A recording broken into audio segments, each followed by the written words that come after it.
Vamos começar então o segundo período, nesta parte da tarde, com continuação realmente daquilo que foi apresentado na parte da manhã, mas vamos falar agora principalmente de evolução e reencarnação. Eu penso que estas jornadas estão a ser um êxito, não são um êxito para nós que aqui nos encontramos fisicamente, mas para toda uma outra plateia vasta que se encontra aqui do plano espiritual. Para nós sabemos que todas as casas espíritas temos seus orientadores, tudo é programado e estas jornadas também foram programadas por eles.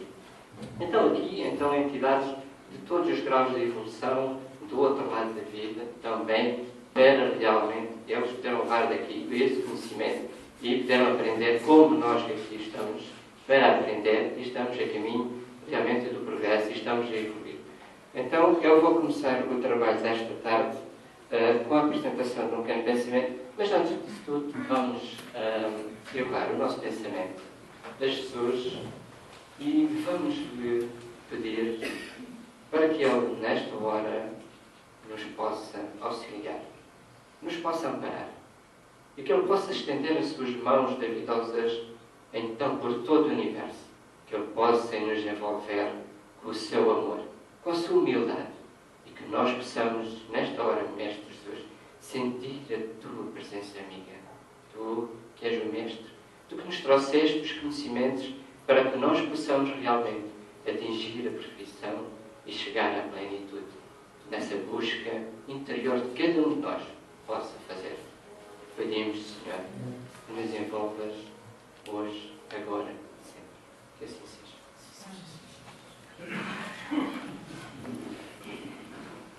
Então vamos iniciar o tema desta tarde, a evolução e a reencarnação, o primeiro tema.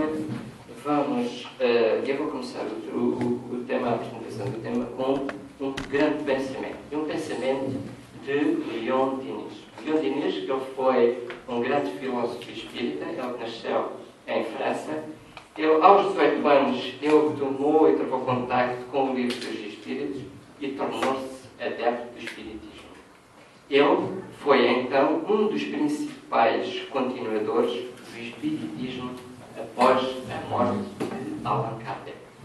Ele defendeu ativamente a sobrevivência do espírito e as suas consequências no campo da ética nas relações humanas.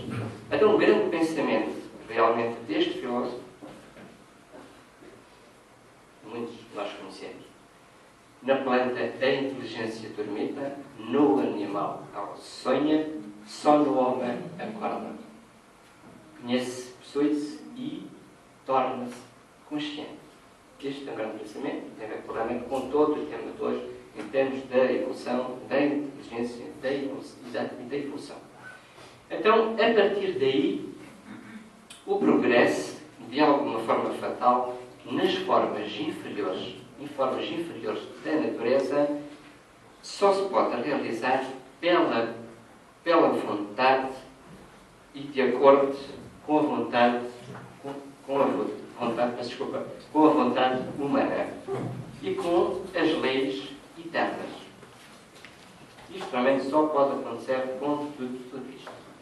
Então, podemos assim falar que realmente as primeiras formas de vida, isto já foi falado e muito bem apresentado hoje depois de manhã, as primeiras formas de vida no planeta são os unicelulares, as células albuminoides e as amêibas. E podemos avançar então que na escala dos seres orgânicos, os seres orgânicos, animais, o homem, por aí fora, após as amêbas aparecem os elmitos, os vermes, os crustáceos, os insetos, os turbados, como os répteis, os peixes, as aves e os mamíferos de organização mais completa. E finalmente, como foi aqui também falado hoje de manhã, finalmente o homem que representa o elo da cadeia e o ser de maior evolução. Ele é realmente o ser maior daquilo que evoluiu e é o maior da evolução. Então, na escala dos seres, a escala dos seres é contínua. Isto é, antes de ser o que somos, passamos por todos os graus da escala. Passamos por todos os graus da escala. Existe uma escala espírita, também essa escala da progressão do espírito, que mais logo eu também vou apresentar e falar, que estão abaixo de nós e continuaremos a subir os que estão acima de nós. Então a escala é sempre, o grau de evolução é sempre contínuo. Então o homem tem tudo que existe nas plantas, quer nos plantas e nos animais, ele domina todas as outras classes por inteligência especial, indefinida, que lhe dá a consciência do seu futuro, a percepção das coisas espirituais e o conhecimento de Deus. Então a evolução do princípio inteligente, também que eu falar, do princípio inteligente evolui com a evolução da matéria e dos seres. A evolução da matéria ao espírito. Do princípio realmente inteligente e evoluído, Deus individualiza o espírito. Também hoje em dia, na parte da manhã, já foi falado pela Dona Juliana. Então podemos assim realmente dizer, está na questão no livro dos Espíritos, contido no livro dos Espíritos, que podemos assim dizer que os Espíritos são os seres inteligentes da criação. E eles que povoam o universo além do mundo material, ou além do mundo, e encontram-se no plano do mundo espiritual, além do mundo material.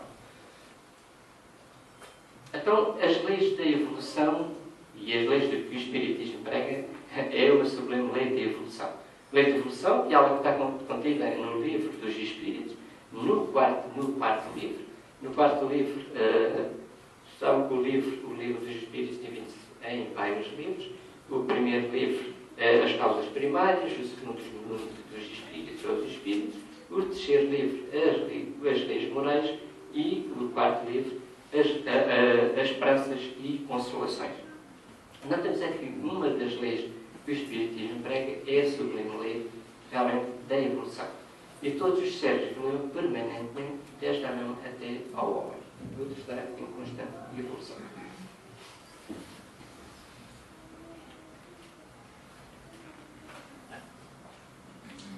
Então,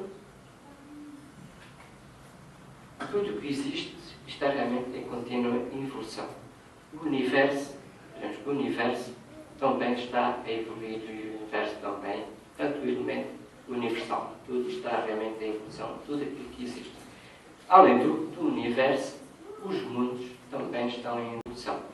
E nós consideramos que o nosso planeta, ele passou de um estado primitivo e passou para um mundo de expiação de provas. Irá passar, então, para um mundo de regeneração.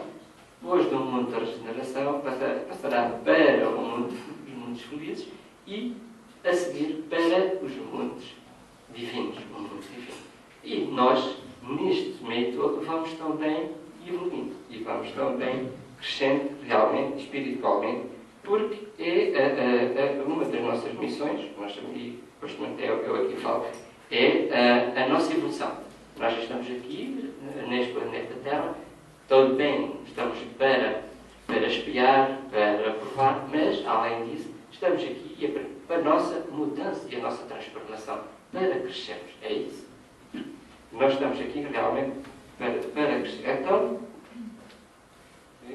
desculpa, passou um bocadinho à frente.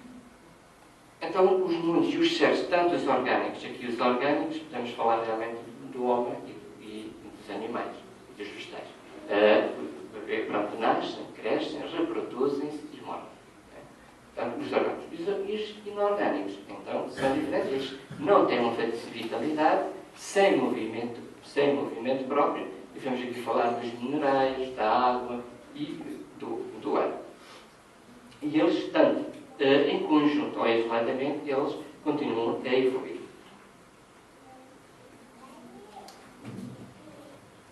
Então, ao mesmo tempo que todos os seres realmente progridem moralmente, também materialmente os mundos em que eles habitam. À medida que todos vamos uns e outros, vamos crescendo e vamos evoluindo. Quem pudesse acompanhar o mundo é realmente em suas diferentes fases e desde o princípio em que se alguma meraram os primeiros átomos, os primeiros já vimos. Então, destinados e constituí-lo, ver-lo-ia a percorrer uma escala incessantemente progressiva, mas de graus imperceptíveis para cada geração, e a oferecer aos seus habitantes uma morada cada vez mais agradável à medida que eles próprios avançam na senda do progresso. Marcham assim paralelamente o progresso do homem, o dos animais, seus auxiliares, dos vegetais e o da habitação. Porquanto nada na natureza permanece estacionário. Então, a lei da evolução é intimamente relacionada à lei de causa e efeito. Está relacionada intimamente com esta lei de causa e efeito. Vamos explicar mais um pouco sobre a lei de causa e efeito, mas avançamos e depois mais à frente já falamos sobre realmente a lei de causa e efeito. E a lei da reencarnação, que também, a seguir no último trabalho, há uma comprovação científica realmente sobre a reencarnação. Sendo essencial o entendimento destas três leis para a compreensão de todo, da lei da evolução, da lei de causa e efeito e da lei da reencarnação. Então, o progresso dos espíritos, ele se dá e é passando por estes graus todos, imperfeitos, passando para bons e, posteriormente, então, a puros. Eles foram criados realmente simples e ignorantes. E todos se melhoram pela reencarnação. E todos eles passam pelos diferentes graus da hierarquia espírita. Desconhecemos realmente a origem e o modo como realmente Deus criou os espíritos. Apenas sabemos que eles foram criados simples e ignorantes. Mas ainda é um mistério realmente para nós como é que realmente eles foram criados. Isto é, eles foram sem ciência e sem conhecimento. Mas eles foram criados, nós todos, à partida, fomos criados sem ciência e sem conhecimento. E Deus deu a cada um deles, então, uma missão com o fim de os esclarecer e progressivamente conduzir à perfeição pelo conhecimento da verdade e para os aproximar dele.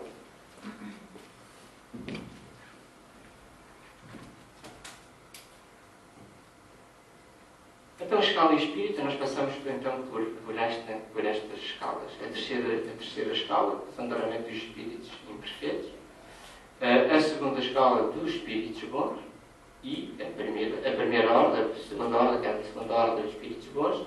E a primeira ordem dos espíritos puros, que um dia lá todos chegaremos. Realmente nós ainda nos encontramos aqui, nesta terceira ordem, porque ainda há a predominância realmente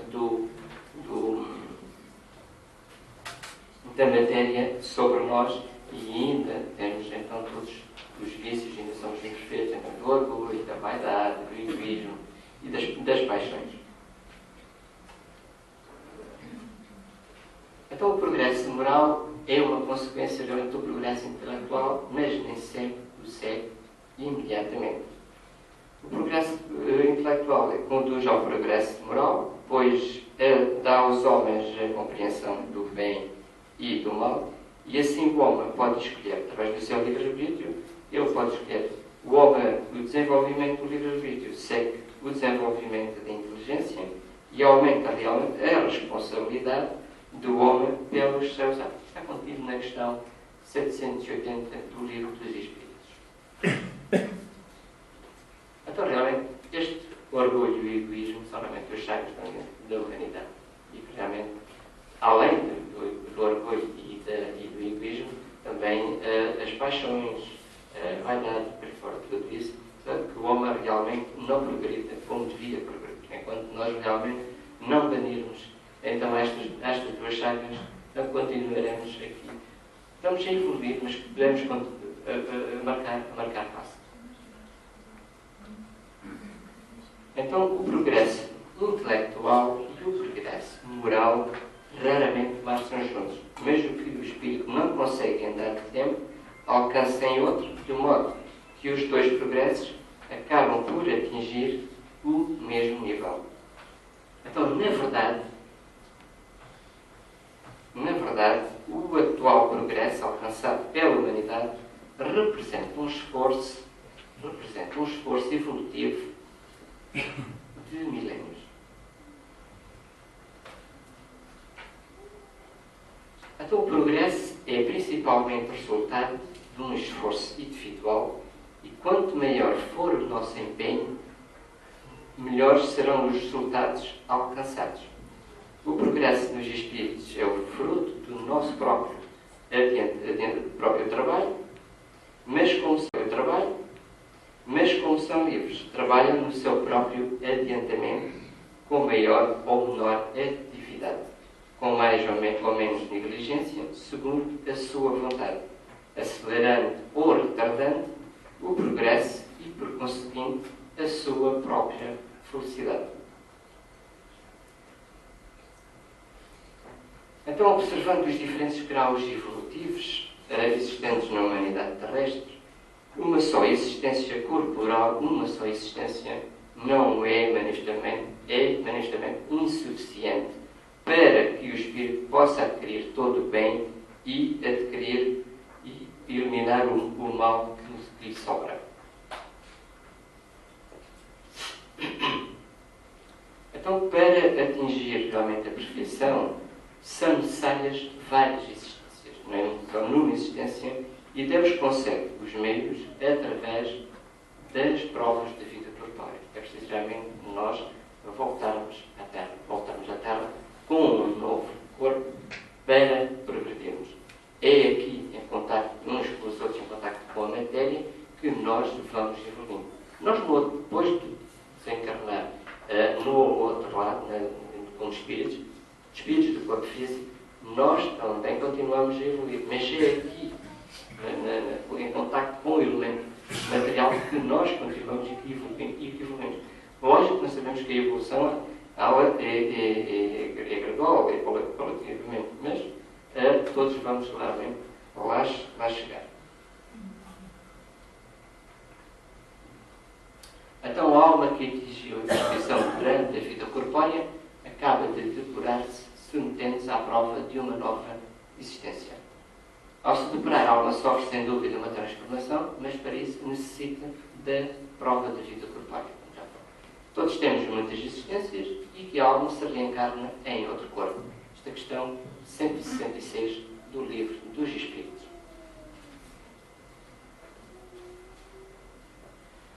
Então Jesus disse-nos: ninguém poderá ver o reino de Deus se não nascer de novo. É verdade. Podemos interpretar esta frase de Jesus que, dada a nossa imperfeição, que dada a imperfeição do homem, apenas uma vida, ela não é suficiente para que ele consiga depurar o espírito. Então são necessárias, portanto, várias sucessivas reencarnações para que, através de diferentes experiências, ele progrida e tenha realmente a entrada no reino de Deus. Então, realmente, a ideia da reencarnação, ela não é recente e nem foi inventada pelo Espiritismo. Foi inventada por Allan Kardec. Nem contraria os princípios do cristianismo. Os judeus já tinham noção desse fenómeno e o próprio Cristo a ele se referiu, mostrando que o espírito nasce em outros corpos. Trata-se, na verdade, de uma crença muito antiga, cuja origem, realmente, ela se perde no tempo. Então, realmente, o que é a reencarnação?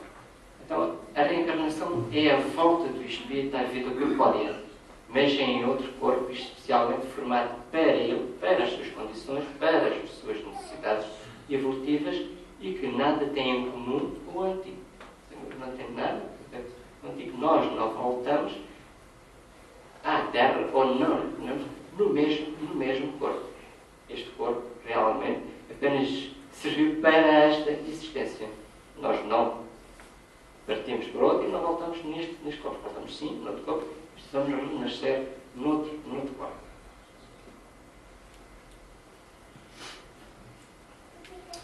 Então, a reencarnação, ela não é uma punição. Ela é um processo educativo. Ela é nova oportunidade de crescimento espiritual. Ela é uma nova oportunidade de crescimento espiritual, oportunidade essa de reparação dos atos delituosos e cometidos por nós em outras existências. E está implícito realmente a tal lei de causa e efeito. Nós em outras existências cometemos então erros, falhamos. Como nesta nós também cometemos. Mas por vezes também temos consciência ou não dos erros que cometemos. E quando nós realmente temos consciência daquilo que cometemos e dos erros que cometemos, então pensamos realmente em mudar. Vou tentar que amanhã seja melhor do que hoje. Se hoje cometi este erro, amanhã vou tentar me corrigir.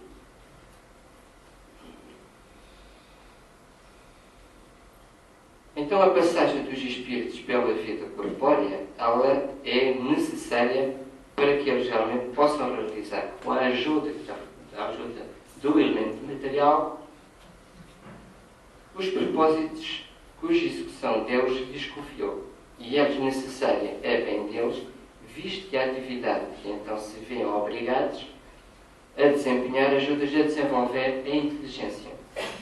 Deus então concede o mesmo ponto de partida, a mesma aptidão, as mesmas obrigações a cumprir e a mesma liberdade de ação a todos nós.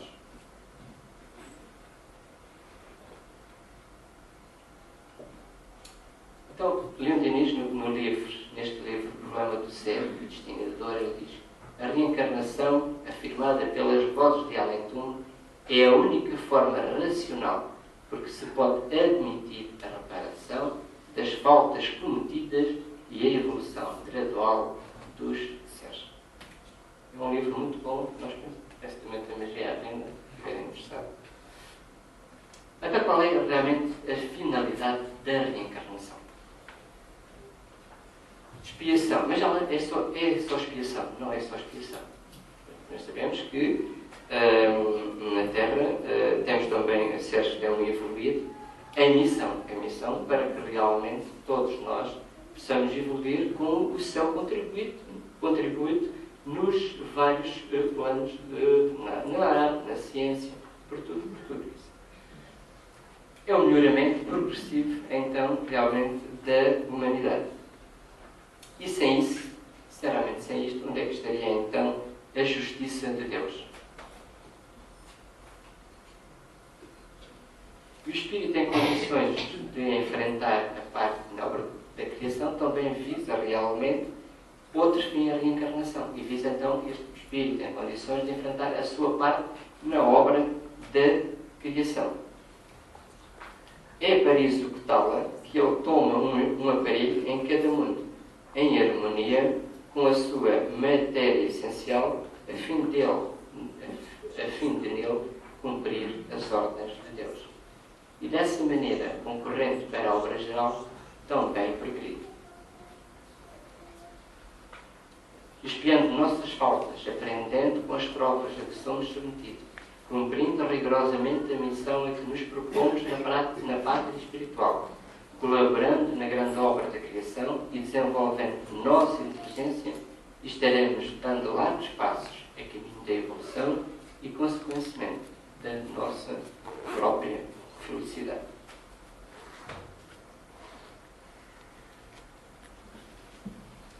Então, assim, a cada nova existência, o Espírito dá um passo na senda do progresso. E quando se despejou de todas as impurezas, não precisa mais das provas da vida corpórea.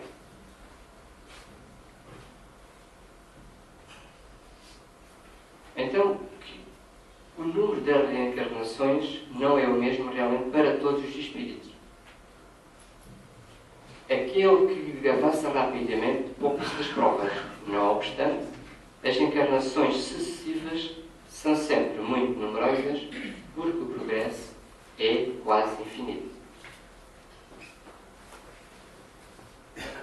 Então, nós realmente, depois da última encarnação, em que realmente nós nos transforma-se, o espírito transforma-se em espírito de bem, em espírito puro. Como realmente Jesus.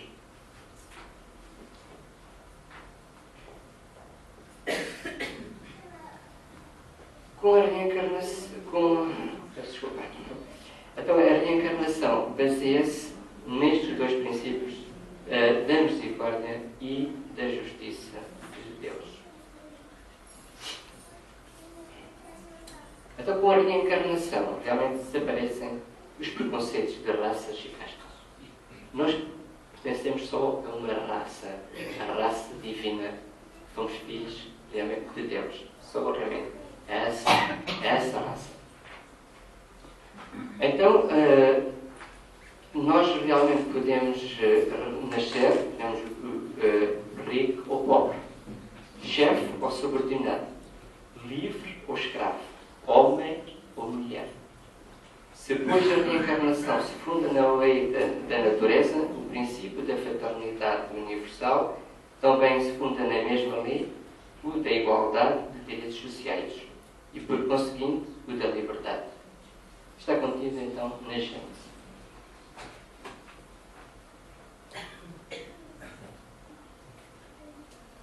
Então, o planeamento reencarnatório ele pode ser realmente elaborado pelo próprio espírito, mas se ele realmente tiver essas condições morais ou intelectuais para o fazer.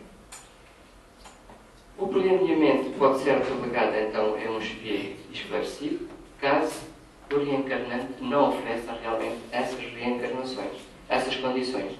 No momento, essas condições são, então, planeadas a própria reencarnação por esse espírito esclarecedor, por esse espírito que realmente ajuda-nos, então, nesse planeamento. O espírito, no seu estado errante, escolhe realmente o género de provas que quer passar.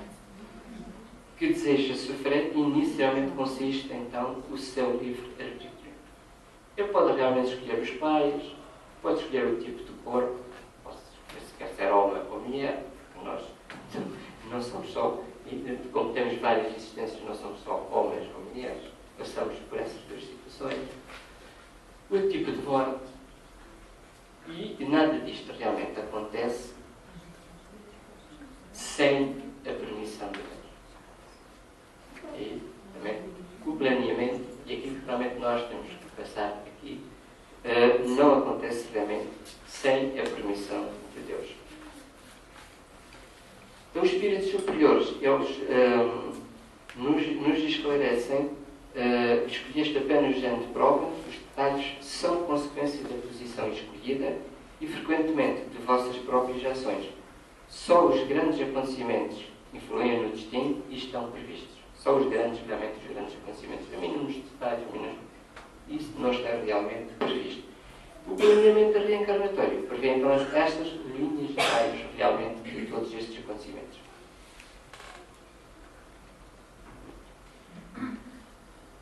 Então, os planeamentos reencarnatórios são muito diversificados, porque diversas são as necessidades humanas, porque nós somos seres extremamente individuais e cada um precisa realmente colher as experiências que são necessárias para a sua própria evolução. Cada espírito reencarnante apresenta, então, essas particularidades essenciais, na cuja purificação é que se entrega realmente na esfera física. Os espíritos categoricamente superiores podem plasmar por si mesmos o corpo em que continuarão as futuras experiências. Os espíritos inferiores, na maioria das ocasiões, entram realmente em simbiose com as organizações femininas a que se agregam, envoltos inteiramente dependentes da hereditariedade. Então, a reencarnação exige realmente cautela de preparo, cuidado de previsão, porque os espíritos medianos na evolução são portadores de créditos apreciáveis e realmente de dívidas numerosas. Então, a doutrina da reencarnação, isto é, a que consiste em admitir para o espírito muitas existências sucessivas, é a única que corresponde à ideia que formamos da justiça de Deus para com os homens que se acham em condição moral que pode explicar o futuro e firmar as nossas esperanças, a tábua de salvação, a que nos oferece os meios de resgatarmos os nossos erros através de novas provas. O homem que tem a consciência da sua inferioridade encontra na doutrina da reencarnação, então, uma consoladora esperança. E eu vou terminar o trabalho com uma mensagem então, psicografada por Emmanuel, psicografada não, é do Espírito Emmanuel, psicografada por Francisco Cândido Xavier, sobre a reencarnação. E ele diz: ninguém foge à lei da reencarnação, onde atrai-se-vos a confiança de um companheiro induzindo à derrocada moral. Hoje guardamos na condição do parente difícil que nos pede sacrifício incessante.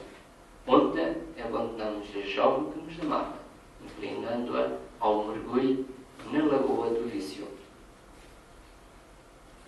Hoje temos-la de volta por filha incompreendida, necessitada do nosso amor. Ontem colocamos o orgulho e a vaidade no peito de um irmão que nos seguiu os exemplos menos felizes. Hoje partilhamos com ele a afeição de esposo despótico ou de filho. Problema, o cálice amargo da redenção. Ontem esquecemos compromissos veneráveis, arrastando alguém para o suicídio. Hoje reencontramos esse mesmo alguém na pessoa de um filhinho, portador de moléstia irreversível, tutelhando à custa de lágrimas o trabalho de reajuste. Ontem abandonamos a companheira inexperiente, à míngua de todo auxílio, situando-a nas garras da delinquência. Hoje achamos-a ao nosso lado, na presença da esposa conturbada e doente, a exigir-nos a permanência no curso infatigável da tolerância. Ontem dilaceramos a alma sensível de pais, afetuosos e devotados, sangrando-lhes o espírito, apunhalando-lhes a de ingratidão. Hoje moramos no espinheiro em forma de lar, carregando fardos de angústia, a fim de aprender a plantar carinho e fidelidade. À frente de toda a dificuldade e de toda a prova, abençoa sempre e faz o melhor que possas. Ajuda aos que te partilham a experiência, ora pelos que te perseguem, sorri para os que te ferem e desculpa todos aqueles que te injuriam. As vidas de Emmanuel, vai ser daqui a pouco apresentado, então, para o cristiano, fala sobre todas as vidas de Emmanuel. A humildade é a chave da nossa libertação. A humildade é a chave da nossa libertação. E sejam quais sejam os teus obstáculos na família, é preciso reconhecer que toda a construção moral do reino de Deus perante o mundo começa nos alicerces invisíveis da luta em nossa casa. E pronto, e assim terminou o trabalho. E isto foi todos os livros que eu consultei e pesquisa que eu fiz para este trabalho. Mas principalmente o livro dos Espíritos.